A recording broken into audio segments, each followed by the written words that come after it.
We know that when working with symbols, there's really no consequence to how many of these instances we can add to a document. After all, they don't really add to my file size. They're all just simply copies of the original piece of art that's sitting inside of the Symbols panel.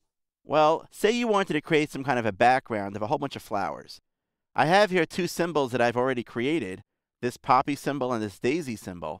And if I wanted to add a whole bunch of daisies to my artboard, I could start to drag them out, resize them, adjust them somewhat, and get a really nice background. However, it's obviously going to take me a lot of work to do that. So I'm going to press Command-A and just delete all these right now. And I'm going to use a tool inside of Illustrator. If you come over to my Tools panel here, there's a tool here called Symbol Sprayer Tool. The keyboard shortcut for that is Shift-S. What this allows me to do is it allows me to select a symbol inside of my Symbols panel and spray them out like spray paint all over my artboard. It's an incredibly fun feature to use, and if you have a pressure-sensitive Wacom tablet, this feature can also be pressure-sensitive. But for now, I'm going to use my mouse, and I'm going to go ahead in the Symbols panel and choose the daisy symbol. Now you can see that a large circle appears on my artboard. It's kind of like a brush size inside of Photoshop. However, here inside of Illustrator, I like to refer to this circle as my area of influence. And in a moment, when we start learning about additional tools that work with this sprayer, you'll understand why I give it that name. But for now, if you want to, you can use the bracket keys, that's the square bracket keys on your keyboard, to both decrease or increase the size of that area of influence. I'm going to leave it right now at its basic setting. And I'm going to click and drag with the mouse to start spraying these daisies out onto my artboard. What happens basically when I release the mouse is that Illustrator creates something called a symbol set. Now before, when I dragged out individual symbol instances, those were one at a time. But now I have an entire set of symbol instances. This object, or this symbol set, is actually interactive in nature. Right now that it's selected, if I continue to start clicking and now dragging to add more symbols, those symbols get added to the symbol set. If I hold down the Option key or the Alt key on my keyboard, and I click and drag, it removes symbols from the symbol set. Well, now that I've added these onto the artboard, I want to start making some adjustments to them. Well, I'm going to come back over to the Tools panel, and I'm going to click and hold my mouse button down on the Symbol Sprayer tool, and I'll see that there are many other tools here. Something called the Symbol Shifter tool, the Scruncher, the Sizer, the Spinner. Let's take a look at what these tools do, and just to make it easier to work with, I'm going to move my mouse all the way to the far right here, where the tear-off icon appears, and when I release the mouse now, Illustrator turns this into a miniature tools panel that I can put wherever I'd like. I'm going to start by selecting this tool right here called the Symbol Shifter tool.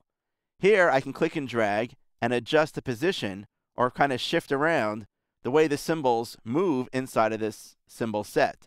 This is why I like to refer to that circle as my area of influence, because all of these symbol instances are not really moving at the exact same rate. The ones that are closest to the center of my area of influence move much more quickly than the ones that appear towards the outside of my area of influence. And symbol instances that appear outside the area of influence are not moving at all. I'm now going to switch to this one, which is called the Symbol Scruncher tool.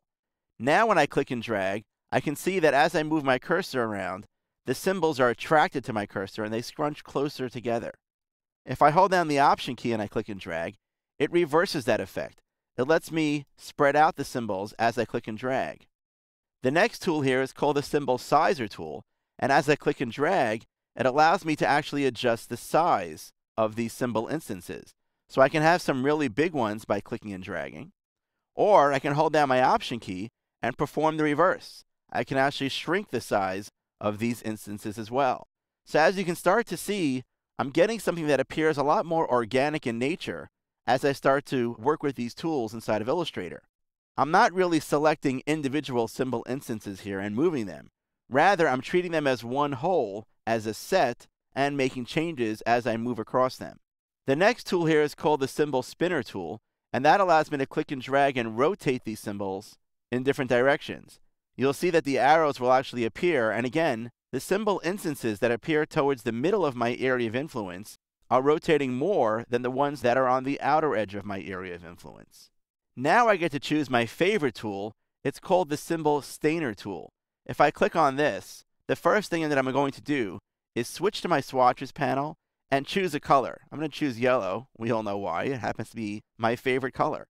Well, if I click and drag now, Illustrator starts to tint those pieces of art, those instances, with a yellow color. Now I'll switch to red, and I'll kind of drag that over certain areas.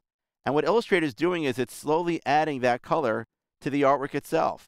So now I get a beautiful range of different colors and textures inside of my art. The two remaining tools, this one is called the Symbol Screener tool, lets me paint with opacity. And the last one here, called the Symbol Styler tool, lets me choose a graphic style and then gradually apply graphic styles on top of these symbol instances. While we're having a lot of fun here, it's important to realize that all of these are really just one symbol, one piece of artwork inside of my Symbols panel.